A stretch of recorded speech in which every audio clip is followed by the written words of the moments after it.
Bonjour, voici la deuxième partie de notre travail intitulé Les notions de base de la quantification de suivi de charge. Aujourd'hui, nous allons parler des notions de base du monitoring. La fois dernière, nous avons parlé de la charge d'entraînement et on a vu que cette charge, selon les bouquins ou bien les auteurs, peut être divisée en deux. La charge externe et qui peut être facilement considérée comme le travail proposé à l'entraînement en termes de, par exemple, de distance parcourue et la charge interne qui peut être considérée aussi comme le poids de la charge externe sur l'organisme des joueurs ou soit ce que l'organisme des joueurs ont vraiment subi après avoir effectué la séance. Donc aujourd'hui, les notions de base du monitoring, le suivi, qui serait scindé en trois zones. Il y a tout d'abord la quantification de ce qui se fait sur le terrain et après ça, l'estimation du poids de la charge sur l'organisme des joueurs. Bien avant la séance, on va estimer aussi la forme de nos joueurs. Donc, sans plus tarder, nous allons aborder directement ce qui se fait sur le terrain. Sur le terrain, il y a beaucoup de systèmes pour suivre ou bien quantifier le travail. Et ça dépend aussi, comme nous sommes au football, on va partir du jeu. Donc, pour quantifier le jeu, et le système qui aborde actuellement, ce sont les GPS, Global Position System. Donc, les GPS, on ne va pas trop rentrer dedans. Si vous avez les produits ou bien si vous voulez les utiliser, il faut d'abord contrôler la fiabilité et la qualité du produit et surtout les services après-vente. Maintenant, il faut savoir aussi que ces GPS ont des caractéristiques, par exemple la fréquence d'acquisition, la précision ou bien sa validité. Donc, les GPS ne sont pas les mêmes. Il y a des GPS auparavant, nous en avons de 1 Hz de fréquence et jusqu'à 5. Aujourd'hui, il y a des GPS de fréquence 10, comme 10 Hz, 25 Hz jusqu'à 50 Hz. Plus votre fréquence est élevée, vous aurez la chance d'être proche des vraies données que vous relevez sur le terrain. Donc, il y a des auteurs qui conseillent d'utiliser des GPS qui ont des fréquences supérieures ou égales à 10 Hz, pas moins de 10 Hz. Mais il y en a aussi des clubs qui conseillent d'utiliser des GPS qui ont des fréquences supérieures ou égales à 25 Hz. Il y en a qui utilisent uniquement que des GPS de fréquence 50 Hz. Donc, ça dépend des budgets de tout un chacun, mais il faut savoir que plus votre fréquence est élevée, vous aurez plus de chances d'être proche des vraies réalités sur le terrain. Donc, comment ça se passe? Supposons que vous avez votre produit, et quelle que soit sa fréquence ou bien sa qualité, et vous avez votre produit. On va profiler votre équipe. Vous avez votre équipe peut-être 25 joueurs et on va établir le profil de chaque joueur. Donc, on aura un profil individuel de chaque joueur. Si c'est 25 joueurs, il y aura 25 profils. Maintenant, pour pouvoir établir ce profil, il faut connaître d'abord les données de ces joueurs sur au moins 10 matchs. On va faire la moyenne. Maintenant, ces données, les GPS nous procurent beaucoup d'éléments, beaucoup de données. Mais toutes ces données ne sont pas utilisables par les techniciens pour pouvoir programmer la science. Donc, on va essayer d'extrapoler quelques données qui vont nous aider à bien calibrer notre séance. Donc, ça se base surtout sur les distances parcourues le nombre d'accélérations et décélérations. Parce que les GPS ne nous donnent pas le nombre de changements de direction et tout ça là. Il y a des angles morts aussi pour ces produits. Donc, on va partir de ces distances parcourues, le nombre d'accélérations et de décélérations, comment ça fonctionne. Donc, on l'a déjà dit, vous aurez beaucoup de données. Maintenant, parmi ces données, en général, ce que les gens font, ils prennent 4, voire 5, 6, 7, ça dépend de l'expérience de tout un chacun, mais en général, on tient compte de la distance totale parcourue, la distance totale qui nous donne moins d'informations, moins d'éléments, mais quand même, on tient compte de ça. Le second élément, la distance parcourue à haute intensité. Ici, beaucoup n'ont pas trouvé un consensus entre la haute intensité. Il y en a qui considèrent haute intensité toutes les courses effectuées à une vitesse supérieure ou égale à 14,8 km/h. Mais il y en a aussi qui considèrent la haute intensité les courses situées entre 19,8 et 25,2 km/h. Donc, dans mon cas ici, je vais considérer comme haute intensité entre 19,8 et 25 km,2 km/h. Donc, distance totale, haute intensité, 19,8, 25,2. On tient compte aussi des distances parcourues avec sprint distance. Les sprint distance sont les distances parcourues à une vitesse supérieure ou égale à 25,2 km/h. Après ça, on tient compte des accélérations et décélérations. Ici, beaucoup ne tiennent pas compte de tout. Ils prennent seulement les accélérations qui sont égales ou supérieures à 3 mètres par seconde carré. Il y en a aussi des accélérations à 2 mètres par seconde carré, mais beaucoup n'utilisent pas ça. Ils tiennent seulement les accélérations qui sont égales ou supérieures à 3 mètres par seconde carré. Maintenant, au niveau des décélérations aussi, c'est la même chose. Et on ne prend pas tout, ça dépend. Il y en a qui prennent tout, mais la majorité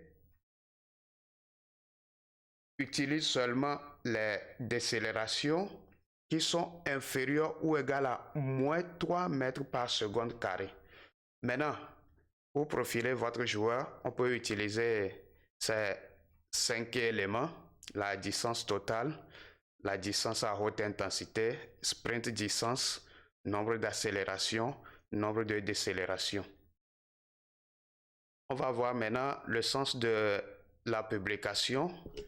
Maintenant, comment quantifier la séance dans la semaine? Si vous avez une semaine normale, comme vous jouez dimanche, vous avez toute la semaine sans compétition pour vous entraîner. Vous allez rejouer encore la compétition dimanche. Au niveau de la distance totale dans la semaine, le joueur peut parcourir 2 à 3 fois ou bien 3,2 fois. Ça, c'est le sens des publications. Ça veut dire que si le joueur fait dans le match une distance totale de 10 km par 10 km, et dans la semaine normale, un match chaque week-end, il va faire au moins 20 km, voire 30, quelque chose kilomètres par semaine comme distance totale.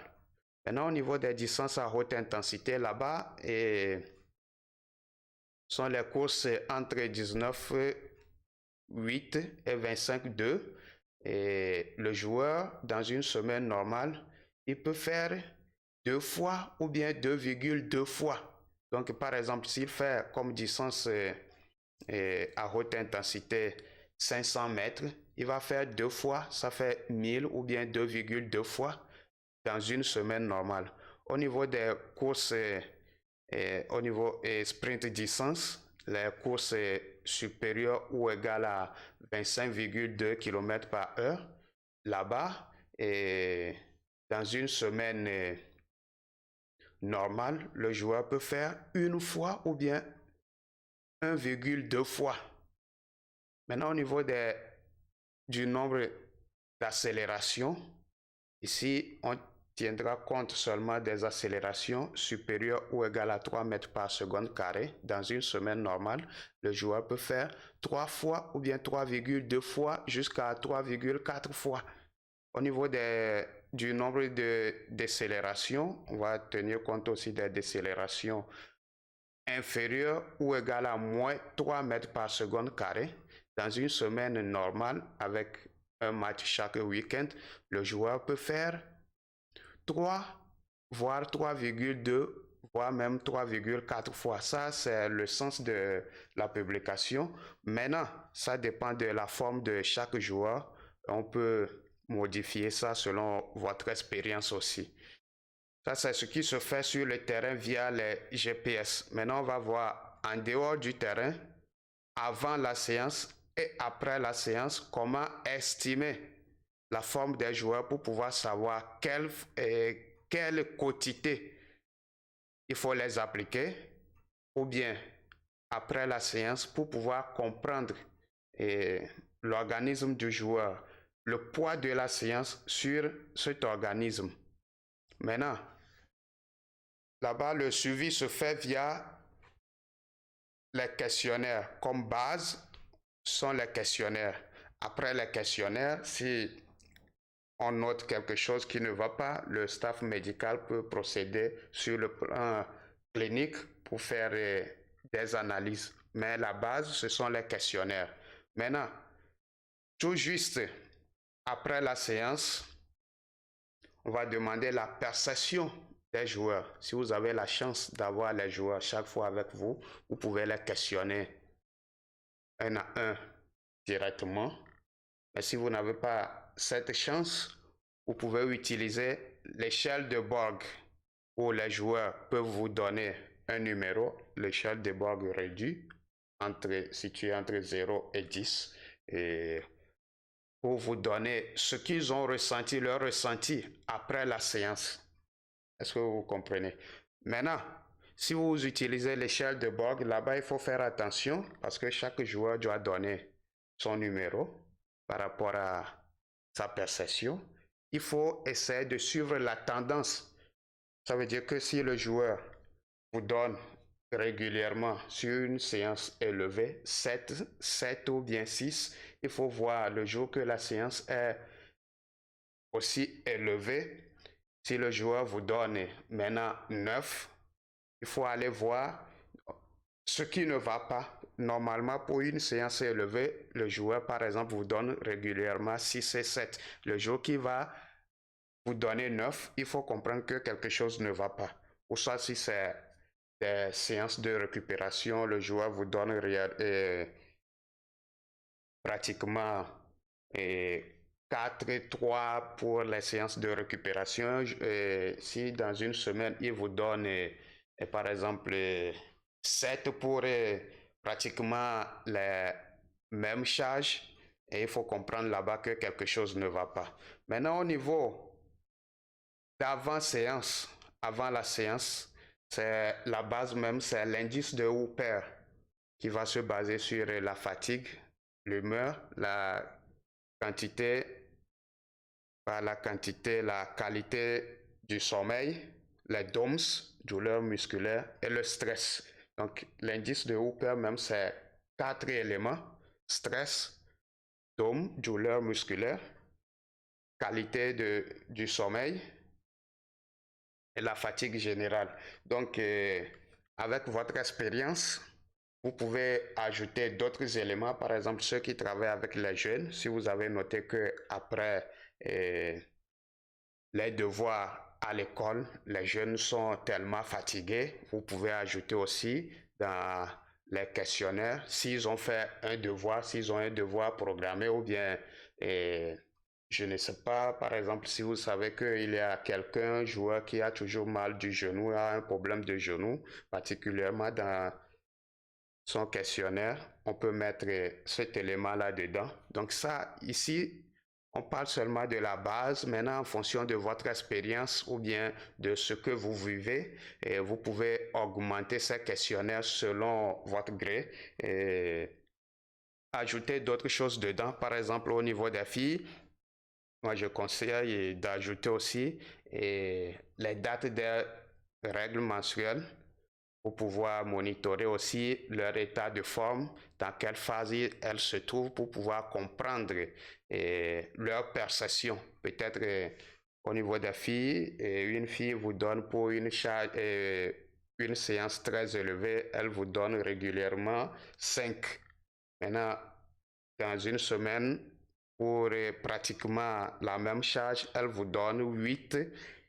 Il ne faut pas crier en même temps, il faut aller comprendre dans quelle phase elle se trouve par rapport à ses menstrues. Peut-être c'est ça aussi, l'oscillation des hormones qui a créé ça. Donc, en fonction de votre expérience, vous pouvez créer votre questionnaire et ajouter la base même, la perception, l'échelle de Borg et plus d'autres questions en fonction de votre expérience. Avant même pour déterminer la forme des joueurs avant la séance. Et la base, c'est l'indice de Hooper. Vous pouvez partir de l'indice de Hooper et ajouter d'autres choses dedans. Donc, faisant ça, c'est comme si le joueur est une voiture que vous allez conduire. Maintenant, si vous programmez tous ces éléments de suivi de charge, c'est comme si votre tableau de bord fonctionne. Et si quelque chose ne va pas, votre tableau de bord va vous signaler ça. Et ça va vous faciliter aussi l'utilisation de votre voiture. Mais si vous avez une voiture où le tableau de bord ne fonctionne pas, la voiture ne vous signale rien, c'est un peu difficile.